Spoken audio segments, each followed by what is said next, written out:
Good evening. An aspiring pediatric oncologist who loves all-star cheer, ballet, figure skating, and volunteering, I am Claire Martin from Magnificat High School's class of 2020. UH Rainbow is my second home. I know my way around a series of buildings downtown. I love the pickles they give you with your deli sandwiches in the cafeteria, and I usually run into someone I know every time I'm in the hospital. It can be difficult to understand how someone, especially a child, can be so comfortable in a hospital unless you understand the positive experience I have had since being diagnosed with leukemia on September 17, 2004 at the age of 2.5. For those familiar with leukemia, I had ALL. The doctors told my parents if your child was going to have cancer, leukemia was a good one to have. And if you're going to have leukemia, ALL was the best kind to have. After celebrating 10 years off treatment this November, on November 19th, 2016, I believe I understand what they were trying to say because I am still here and able to speak with you today. The names and faces may have changed over the past 12.5 years. However, the sense of belonging in the family environment has not. The familiar faces were an integral part of me growing up. I was at the hospital at least once a week for almost 2.5 years. My parents helped me turn my outpatient chemotherapy treatment days into social visits. I brought in photo albums, this was before smartphones, toys, dolls, and as a young budding fashionista, I became known around the hospital for my outfits. The nurses, doctors, and anyone else who came in the room allowed me to guide the appointment. If I wanted to do my show and tell before we got down to business, they would allow that. Rainbow considered the care of the whole child, health and happiness. Even my parents received counseling from the nurse on how to try and find a balance between raising a child who might not survive and a child who probably will survive. Between the ages of 2.5 and 5, I had very little interaction with children.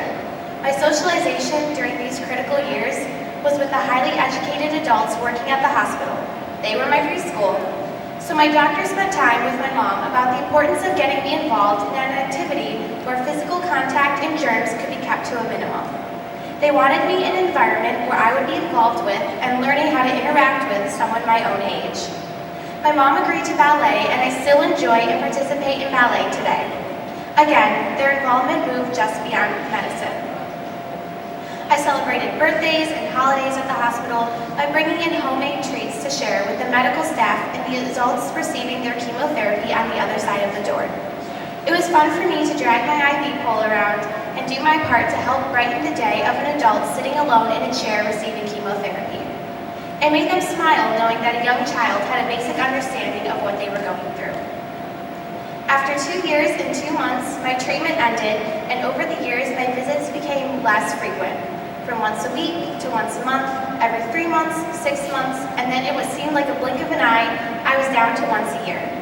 After my annual checkup this past year, it was bittersweet to find out that 10 years since my last chemotherapy treatment, my visits have been reduced to every 2 years.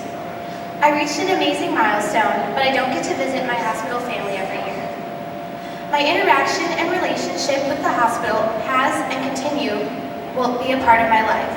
To help celebrate my 10 years off treatment, I spent some time volunteering at the hospital. I was entertaining the children in the waiting room, just like I needed to be entertained when I was in their position. Through the generous donations of Mrs. Iris Wolstein, yes, it is the same as the Wolstein Center, working with the UH Rainbow, she started a charity called Kids Kicking Cancer. They hold monthly events for patients and survivors designed to create an environment where physical activity is encouraged in the presence of some hospital representatives to ensure the safety of children who are still in treatment. We swim and play basketball at CSU with their teams. We get involved with cooking, golf, bowling, karate, and taekwondo. We even get to have girls' night out, where we usually watch a movie and have lots of good snacks. One time we did a sleepover at Mrs. Wolstein's Country Club with hair, makeup, and spa treatments, followed by a very nice dinner before sleepover fun began. What makes all of this even better is that they include patients and survivors from all of the local hospitals. They don't keep these wonderful experiences exclusive to UH Rainbow. One of the forms of volunteer work I enjoy the most is motivational speaking. This topic, tell us about your Rainbow experience, was interesting for me. When I think of my experience, the medicine isn't my first thought. I wouldn't be standing here in front of you today if UH Rainbow didn't do everything right during my treatment. I am lucky to not have any signs of side effects or late effects from the chemotherapy. My first thought when I think of Rainbow is the fun I had and continue to have at the hospital. That is one area I feel that sets Rainbow apart, their ability to make having cancer and going to the hospital fun. Of course, I had bad days when I didn't want to go, didn't want to take the plethora of pills I had to take at home, and times when I didn't want to live in the germophobic bubbles that my parents tried to keep me in. At my young age, I didn't really understand the concept of not having an immune system.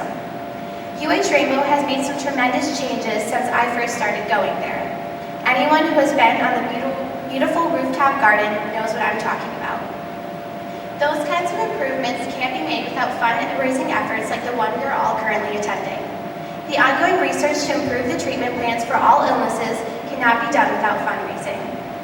I am looking forward to being an intern working with the current cancer research project during the upcoming summers. The staff at UH Rainbow saved my life.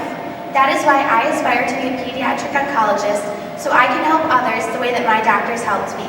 Thank you.